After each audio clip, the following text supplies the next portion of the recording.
promised Abraham that through a son that he would bless the great nation, correct? And that Abraham didn't have a son, and that he and Sarah, they were way up in their years, and they had a son. His name was Isaac. And and that was just a blessing. God promised, and he did. And then Isaac, he had a child, and one of his sons was named Jacob. And through Jacob, he had his son Joseph.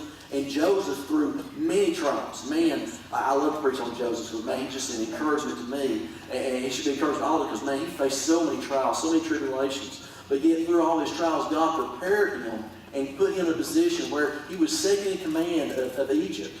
And then where he was second in command of Egypt, Pharaoh found favor on him and told us, hey, bring your family. We got plenty of land. They can live here, and you can be with them. So they prospered. And this government, they found favor with Joseph because God had blessed him so greatly, and he blessed Egypt greatly as well.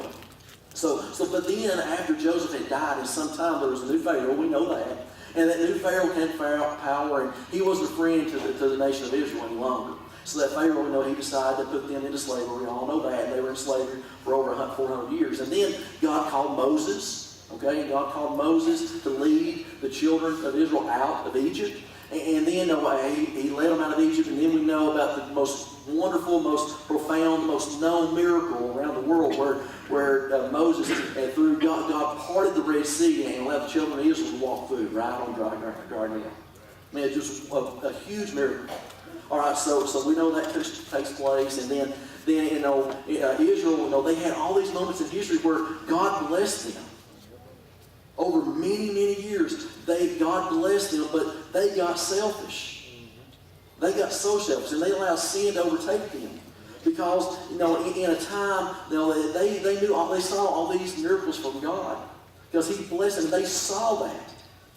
But then, it just became old news to them. They just forgot about it. God didn't impress them anymore.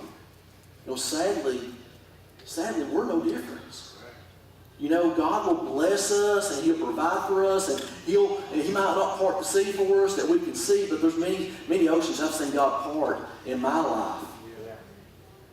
And then I'll get complacent, and then I'll just kind of forget about, man, how he blessed me. And we're no different. No, we forget. We don't get excited about God, about what he does for our lives.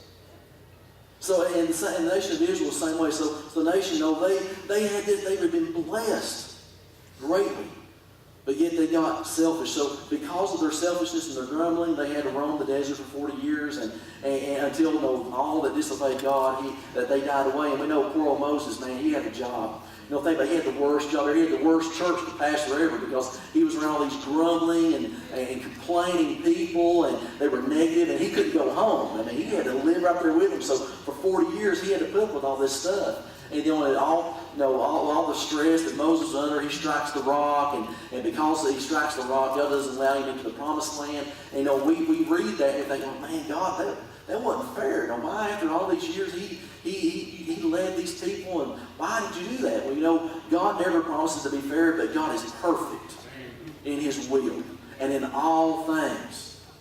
So Moses dies, and Joshua takes over. And Joshua leads the people through another miracle. The Jordan River was parted, and the people walked through.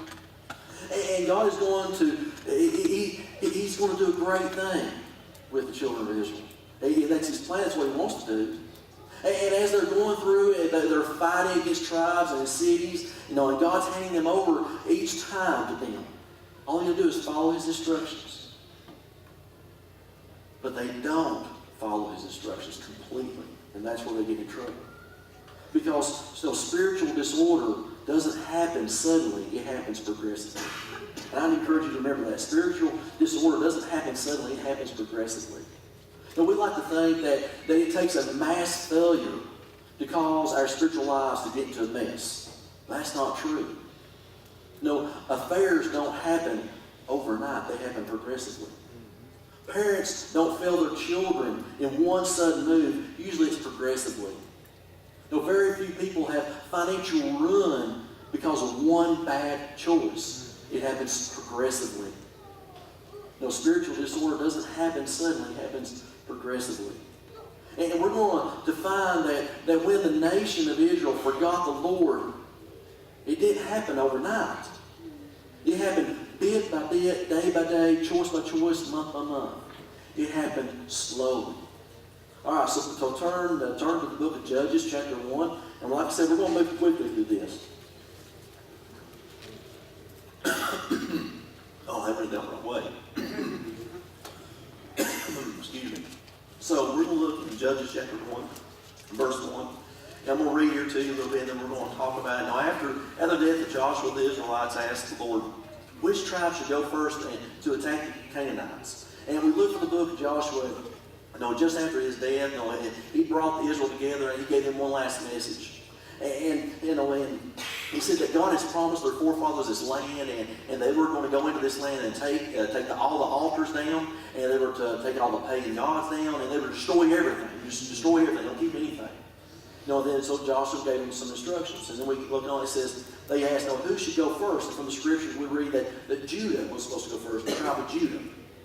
But we're told throughout chapter 1 that the people of God, they failed to drive the enemy completely out of the land.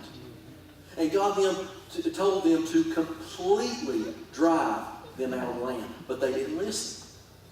They didn't listen. No, they won the initial battle. They won the initial battle, but they were losing the fight because they failed to completely obey God. Now, you may win in the short run by just partially doing what God calls you to do, what God requires, but in the long run, you're going to lose.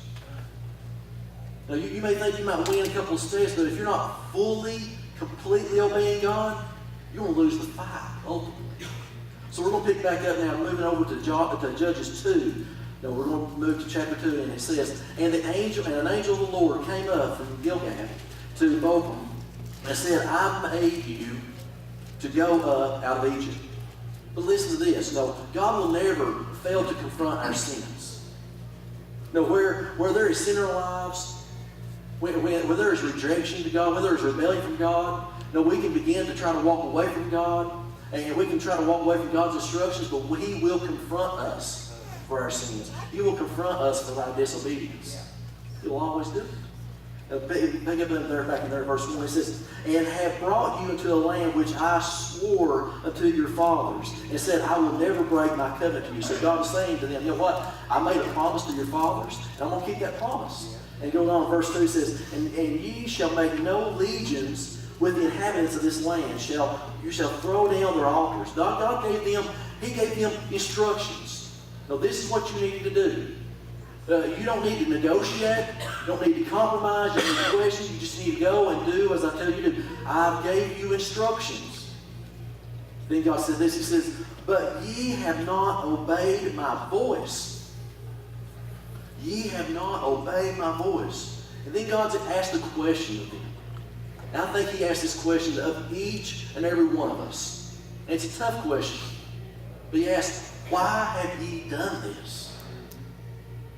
When I have told you exactly what you should do, when it's been printed out for you in black and white, when I laid down what your responsibility should be as a father, what your responsibility should be as a mother, what your responsibility should be as a husband, as a wife, when I've told you how you should be a follower of Christ, how you should act as a man of God, as a woman of God. I've told you what I want the family to look like, and I've told you, what I want you to do with your finances, and I've told you how to interact in society with believers and non-believers.